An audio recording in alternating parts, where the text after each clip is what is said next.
우리 손 좋았나? 자무레이. 오늘은 추석을 맞은 할머니의 마음으로 역대급으로 푸짐한 손주 사육밥상을 만들 겁니다. 둥근 그릇에 모자이크 타일 마냥 붙이고 있는 이건 바로 양파인데요. 그냥 양파가 아니고 된장국 안에 들어있는 아주 푹 익은 양파입니다. 뒤집어서 또 말려주는데요. 잘 마르고 나면 이렇게 속이 좀 더 투명한 느낌이 나죠? 색도 약간 된장을 머금은 색으로 만들어졌습니다. 그리고 얇은 붓을 사용해서 양파 결을 표현해줍니다. 미세하지만 나중에 국물에 들어가면 더 빛을 발할 거예요. 이렇게 양파 준비 완료. 또 된장국에 꼭 들어가는 거 뭐 있죠? 바로 오이. 다른 영상에서 만들었던 오이 조각, 남은 걸 고이 보관해뒀습니다. 먹기 좋게 조각 내주고요. 좀 더 색을 입혀줄게요. 네, 예상하셨겠지만 오이를 애호박으로 바꿔주고 있습니다. 설마 진짜 오이 넣어서 된장국을 끓이나? 생각하신 분은 안 계시겠죠? 라고 말하는 순간 문득 에이 설마 오이 된장국 드셔보신 분 등판해 주십시오. 어쨌든 이렇게 남아있던 조각들로 애호박 날먹에 성공했습니다. 두부도 준비합니다. 이 반죽은 스페인 여행 갔을 때 사왔던 천사점토랑 지점토를 섞은 듯한 질감의 이 클레이에다가 수지점토를 좀 섞어서 준비했어요. 모양을 대충 잡고요. 사정없이 찌릅니다. 그리고 단면을 잘라주는데요. 구멍은 뭐하러 찌른 거죠? 할 수 있겠지만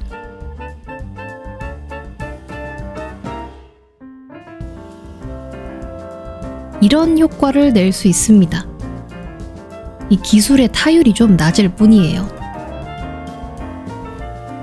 부드럽게 뭉개진 두부의 느낌을 좀 더 표현해줍니다.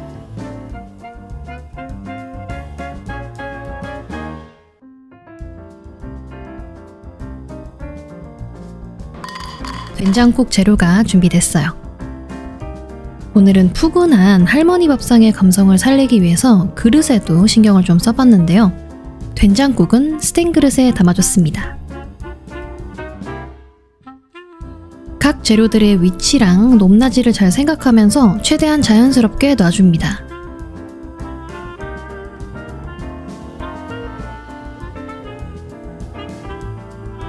구수한 시골 된장 느낌의 레진 국물을 준비했어요.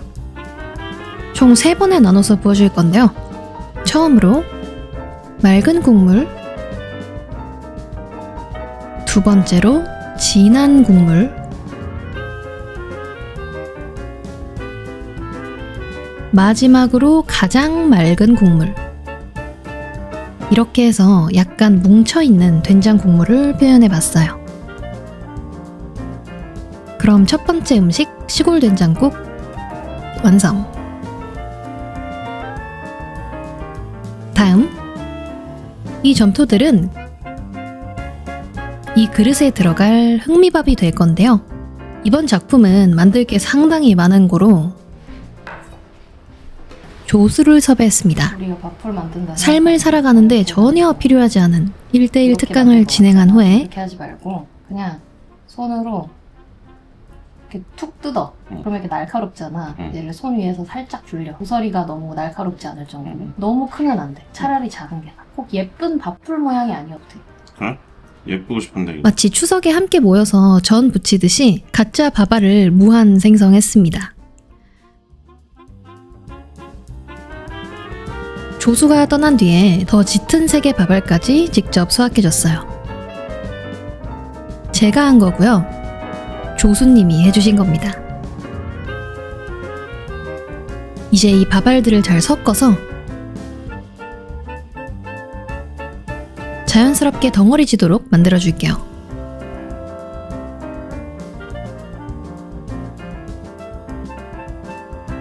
꽉꽉 눌러 담은 고봉밥으로 만들어줄 겁니다. 자연스럽게 채워주고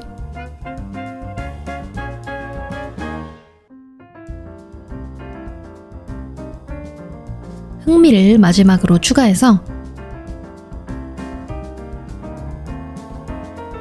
구워줬습니다.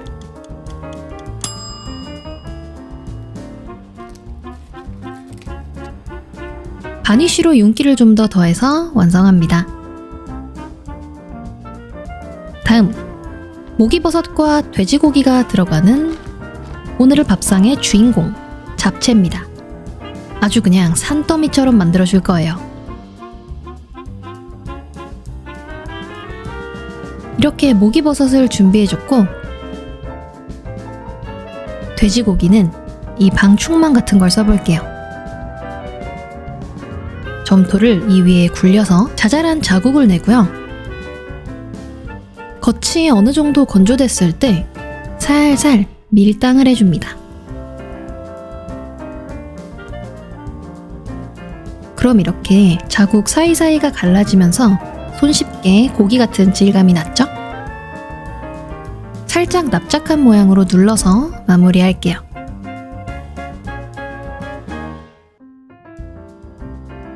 색감을 내줄 당근도 준비해줬고요. 마지막으로 없으면 아쉬운 시금치를 준비하겠습니다. 오랜만에 액상클레이를 사용합니다. 얇게 펴서 굽고 아직 따뜻할 때 빠르게 뜯어서 손으로 구기고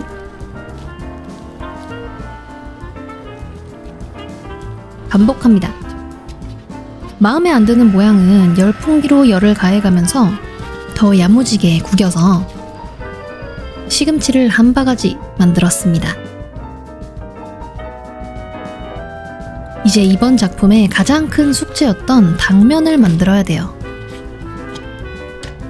어떻게 하면 투명한 당면을 아주 잔뜩 생산할 수 있을까 고민했고 실리콘을 선택해봤습니다.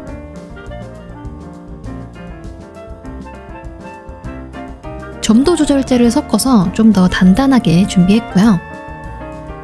이걸 이렇게 준비합니다. 그리고 또 한 가지 고민했던 지점, 당면을 이렇게 짜게 되면 바닥면이 납작해질 거잖아요? 이게 마음에 안 들었습니다. 그래서 따뜻한 물에 주방세제, 여기 잠수시킬 겁니다. 세제를 섞은 건요, 맹물에선 실리콘이 뜹니다. 그럼 짜다 보면 실리콘 짤 공간 자체도 부족할 테고 결국엔 자기들끼리 완전히 들러붙어 버리겠죠? 근데 비눗물에 넣으면 가라앉습니다. 원리는요, 이번에도 이과분들이 댓글로 알려주실 겁니다. 감사합니다. 사실 저도 이런 방법을 사용해 본 건 처음인데요. 제가 원하는 바대로 잘 나와주기는 했지만 이게 평소랑 다른 환경에서 작업을 했기 때문에 시간이 지났을 때 어떤 변형이 있을지는 아직 잘 모릅니다. 한번 잘 관찰을 해봐야겠어요.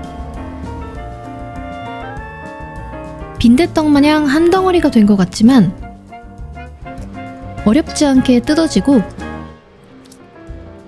온전한 면발의 형태를 유지하고 있습니다.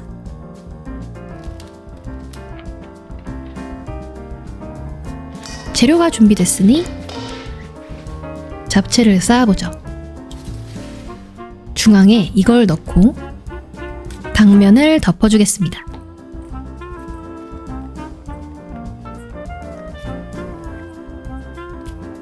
평소보다 양이 많은 음식을 만들고 있으니 3년 전부터 꾸준히 같은 댓글을 달아주신 그분이 떠오르네요.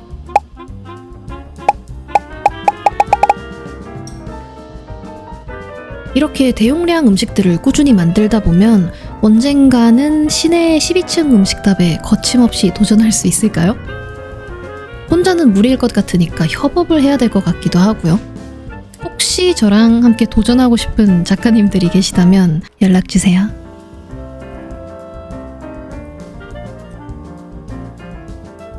재료를 넣다 보니까 잡채가 산발이 됐네요.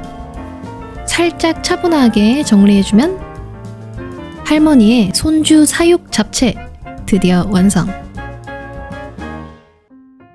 메인 요리를 하나 더 준비했는데요. 갈비찜입니다. 추석에 빠지면 좀 아쉬우니까요. 근데 이제 두툼하게 썬 갈비로 만든 게 아니라 얇게 썬 LA 갈비로 만든 갈비찜입니다.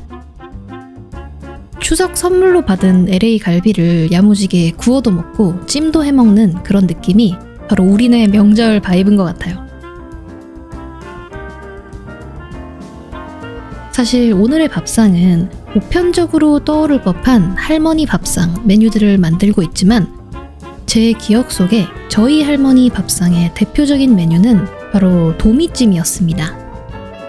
어린 눈에 놀라울 정도로 큼직했던 도미, 그 위에 올라간 색색의 예쁜 야채들, 그리고 정말 너무나도 부드러웠던 그 뽀얀 흰색 생선살의 맛이 아주 생생하게 기억이 나네요.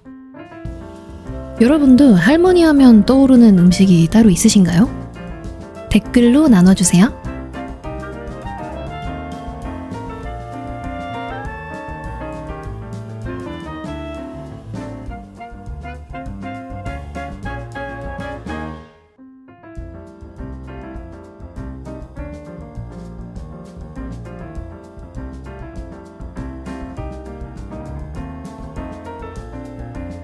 이제 차곡차곡 쌓아주겠습니다.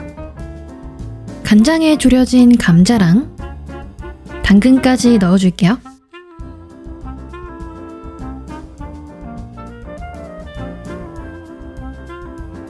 이렇게 갈비찜을 세팅했습니다. 물감으로 갈비의 톤을 좀 더 풍부하게 더해주고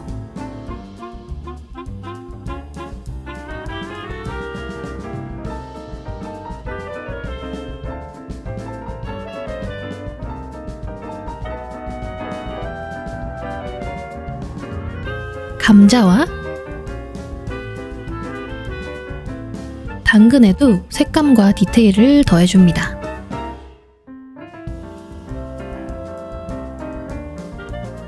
그리고 짙은 색의 레진을 도포해줄게요.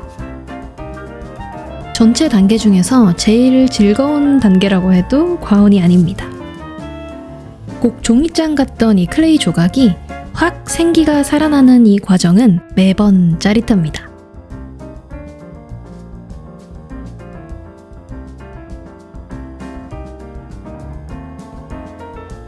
짭짤하고 기름진 갈비찜 준비됐습니다.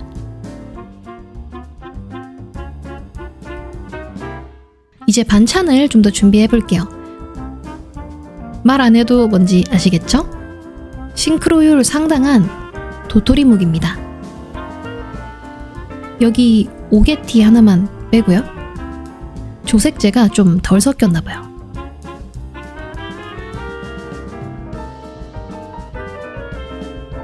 아주 찰진 실리콘 도토리묵.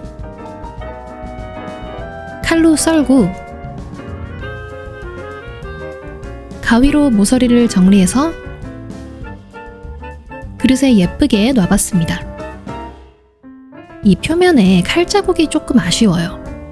썰고 보니까 이렇게 썰지 말고 이렇게 썰었어야 되는데 싶습니다. 양념장으로 시선을 분산시키면 한결 나을 겁니다. 파 혹은 부추가 되어줄 초록이들도 넣습니다.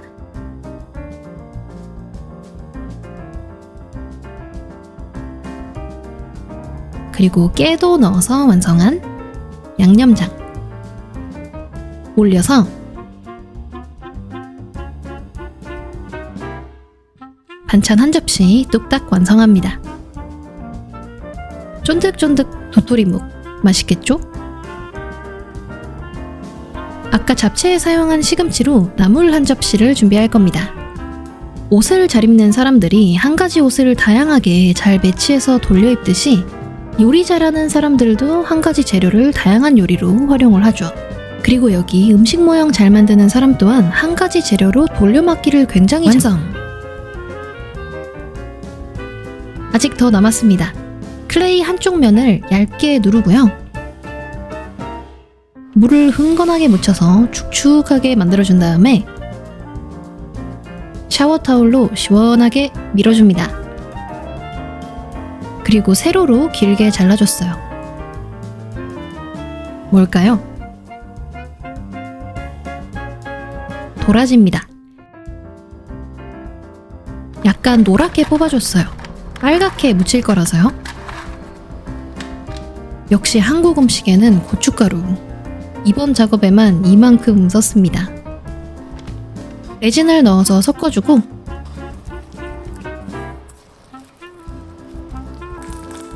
묻힙니다.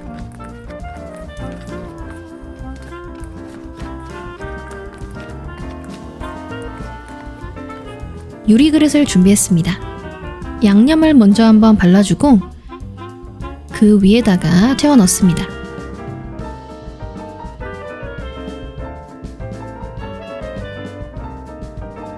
깨까지 찹찹 해주면 갓 무친 도라지나물 완성. 후식까지 야무지게 챙겨주시는 우리 할머니. 여러분은 수정과 파이신가요? 아니면 식혜파이신가요? 저는 식혜파입니다만 수정과가 더 만들기 쉬울 것 같아서 오늘은 수정과를 준비했습니다.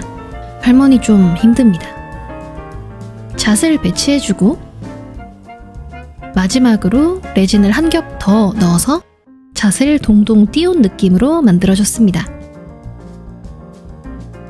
그리고 마지막 엄선에서 골라온 할머니 집에 있을 것 같은 물컵, 물감으로 우린 보리차까지 준비해주면 역대급으로 푸짐한 할머니 밥상 완성입니다. 눈으로나마 배부르게 드셨나요? 열심히 밥상을 차린 이 할미를 위해서 오랜만에 좋아요 한 번씩 부탁드립니다. 그럼 저는 또 맛있는 음식으로 찾아올게요.